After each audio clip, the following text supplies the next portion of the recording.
এই কথা যদি কেউ বলেন যে আহলে হাদিসরা মাযহাব বিদ্বেষী, তাহলে এটা ভুল এবং এটা আহলে হাদিসদের নামে মিথ্যা অপবাদ। প্রত্যেকটা মাযহাবকে আহলে হাদিসরা সম্মান করে, কিন্তু মাযহাব কি জিনিস, মাযহাব কাকে বলে? আহলে হাদিসরা সবসময় চায় ইসলামকে ওইভাবে বুঝতে যেইভাবে রাসূল বুঝেছিলেন, ইসলামকে ওইভাবে মানতে যেভাবে রাসূল মেনেছিলেন। এতটুকু আমাদের মেসেজ।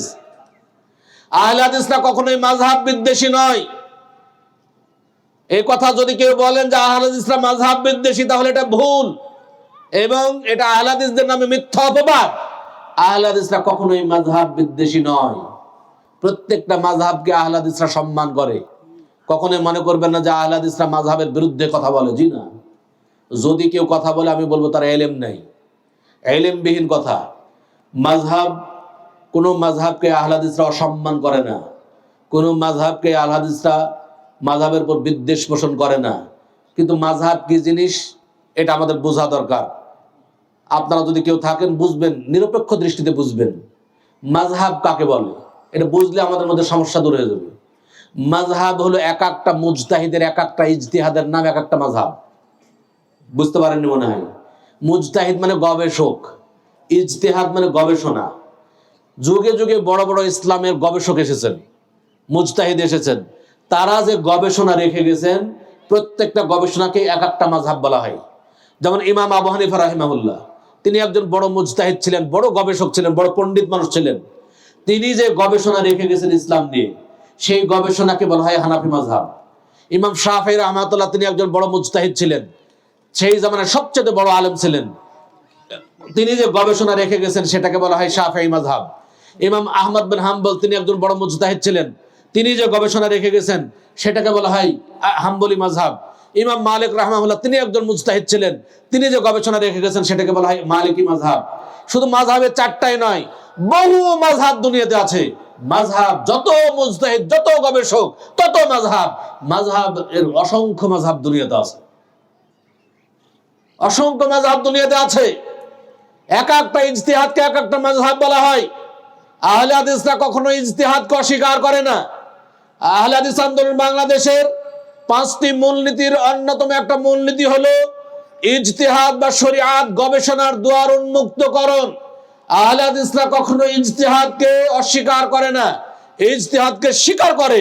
যদি ইজতিহাদকে স্বীকারই করে তাহলে কিভাবে মাযহাব বিদ্বেষী হলো? মাযহাবকে অস্বীকার করলো কিভাবে? কখনোই মাযহাবকে অস্বীকার করে না। আমাদের বইগুলোতে দেখবেন, বহু জায়গায় বইয়ে দেখবেন যে এটা ইমাম আবু হানিফা রাহিমাহুল্লাহ মত পোষণ করেছেন, ইমাম শাফিঈ রাহিমাহুল্লাহ মত পোষণ করেছেন, ইমাম আহমদ বিন হাম্বল রাহিমাহুল্লাহ মত পোষণ করেছেন। হানাফি মাযহাবের বহু কিতাব, মূল কিতাব থেকে আমাদের কিতাবের রেফারেন্স দেখতে পাবেন যে হানাফি মাযহাবের অমুক কিতাবে এই কথা বলা হয়েছে, শাফিঈ মাযহাবের অমুক কিতাবে এই কথা বলা হয়েছে। তাহলে আমরা কখনোই মাযহাব বিদ্বেষী নই, মাযহাবকে অসম্মান করি না। ইমামদের জন্য, যত মাযহাবের যত ইমাম আছে, তারা এই ইসলামকে দুনিয়ার বুকে টিকিয়ে রাখার জন্য আপ্রাণ চেষ্টা চালিয়েছেন, জীবন দিয়েছেন। তারা যে খেদমত করে গেছেন, আমার দ্বারা অত বড় খেদমত করা সম্ভব নয়। অতএব তাদের জন্য আমরা জান্নাতুল ফেরদাউসের দোয়া করি, আমরা কখনোই তাদেরকে অসম্মান করি না। তারা যদি এত চমৎকার ভাবে গবেষণা না করতেন, তাহলে কিন্তু আমরা আজকে এত সুন্দরভাবে ইসলাম পাইতাম না। অর্থাৎ তাদের জন্য দোয়া করতে হবে সবার জন্য। কিন্তু তাদের সাথে তাহলে আমাদের মতের পার্থক্য কোন জায়গায়, তাদের সাথে আমাদের সমস্যা? এই জন্য আমাদের কাছে তাদের মতের মিলে না, তার মূল পয়েন্টটা কোন জায়গায় এটা আমাদের বুঝতে হবে। যারা প্রচলিত মাযহাবের অনুসরণ করে, তারা হাদিস যাচাই করে মাযহাবের মানদণ্ডে। অর্থাৎ আপনি যতই বুখারী মুসলিম থেকে দলিল দেন না কেন, তারা মাযহাবের মাসালাকে প্রাধান্য দেয়। তারা ওই হাদিস যদি মাযহাবের মাসালার সাথে না মিলে, মাযহাবের ফতোয়ার সাথে না মিলে, তাহলে তারা ওই হাদিসকে গ্রহণ করে না। তারা হাদিসকে যাচাই করে মাযহাবের মানদণ্ডে। আর আহলে হাদিস আমরা মাযহাবকে যাচাই করে হাদিসের মানদণ্ডে। আমরা মাযহাবের ওই মাসালাকে মানি যেই মাসালা হাদিসের সাথে মিলে। কারণ হাদিস হচ্ছে আল্লাহর ওহী।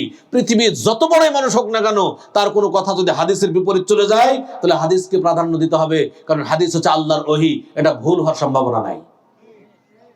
এই জায়গায় আমাদের সাথে মত পার্থক্য।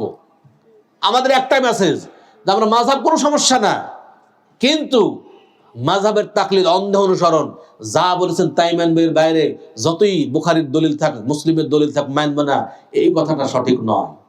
সবসময় হাদিসকে প্রাধান্য দিতে হবে, আল্লাহর ওহীকে প্রাধান্য দিতে হবে, কারণ আল্লাহর ওহী ভুল হতে পারে না।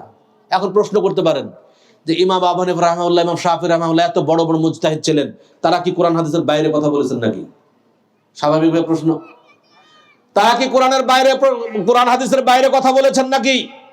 তাহলে কেন তাদের কথার সাথে কোরআন হাদিসের অমিল হচ্ছে? হাদিস কেন তাদের বিপরীত হয়ে যাচ্ছে? তারা কি কোরআন হাদিস বুঝতেন না? তারা কি এই হাদিস পেয়েও কি তারা কি এর বিরোধিতা করেছেন নাকি? আমি বলবো কখনোই নয়, কখনোই তারা ইসলাম নিয়ে প্রতারণা করেননি। কিন্তু বুঝতে হবে, হাদিস এখন বর্তমান জামানায় যেমন আমাদের কিতাব আকারে হাদিসের গ্রন্থগুলো চলে এসেছে, ওই জামানায় হাদিসের গ্রন্থগুলো কিতাব আকারে ছিল না। বিভিন্ন জায়গায় মানুষের মুখস্থ ছিল, হাদিস সংকলন হয়েছে অনেক পরে। এর প্রমাণ কি? বুখারী, মুসলিম, আবু দাউদ, তিরমিজি, নাসাঈ, ইবনে মাজাহ, হাদিসের প্রসিদ্ধ 6টা গ্রন্থ। এই 6টা গ্রন্থের 6টা ইমাম, তার মধ্যে সবচেয়ে বড় ইমামকে ইমাম বুখারী। ইমাম বুখারীর জন্ম সবার আগে। ইমাম বুখারী জন্মগ্রহণ করেছেন কত হিজরিতে? ইমাম বুখারী রাহিমাহুল্লাহ 194 হিজরিতে জন্মগ্রহণ করেন। কত হিজরি? 194 হিজরি। আর ইমাম আবু হানিফা রাহিমাহুল্লাহ মৃত্যুবরণ করেছেন কত হিজরিতে? 150 হিজরি। তাহলে ইমাম আবু হানিফা রাহিমাহুল্লাহ 150 হিজরিতে মৃত্যুবরণ করলেন, আর ইমাম বুখারী রাহিমাহুল্লাহ 194 হিজরিতে জন্মগ্রহণ করলেন। তারপরে ইমাম বুখারী রাহিমাহুল্লাহ আস্তে আস্তে বড় হইলেন, লেখাপড়া করলেন, তারপরে তো সহিহুল বুখারী হইল। তাহলে ইমাম আবু হানিফার মৃত্যুর কত পরে ইমাম বুখারী রাহিমাহুল্লাহর জন্ম। তাহলে বুঝতে হবে যে ইমামদের জামানায় হাদিস সংকলিত ছিল না, এটা হাদিস সংকলন হয়েছে অনেক পরে।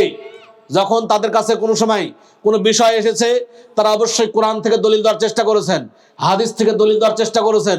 যখন হাদিস পান নাই, কারণ তাদের কাছে হাদিস সব পৌঁছেনি, যেহেতু হাদিস কিতাব আকারে ছিল না, তখন তারা ইজতিহাদ গবেষণা করে একটা মত দিয়েছেন, ফায়সালা দিয়েছেন।